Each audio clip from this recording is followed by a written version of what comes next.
Hello বন্ধুরা, Lakshmi kitchen and ব্লগসে সবাইকে অনেক স্বাগত জানাই। এখন আমি রান্না করতে বসে গেছি।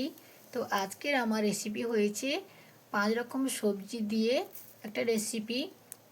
আর এখানে দেখো পেঁয়াজ ভেজে রেখেছি আলু মাখার জন্য।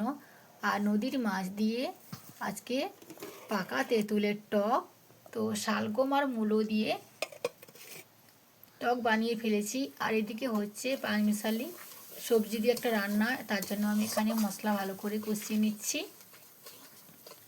আর এক পাশে হচ্ছে ভাত এখনো হয়নি। আর এখন আমি এই পাঁচমিশালি সবজিটা রান্না করব। এটা খেতে খুবই ভালো লাগে আর এর মধ্যে অনেক রকম ভিটামিন থাকে।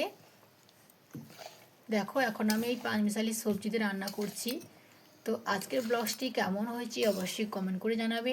ভালো লাগলে আমার চ্যানেলটিকে ফলো করে দিয়ে সবাই আমার পাশে থেকো।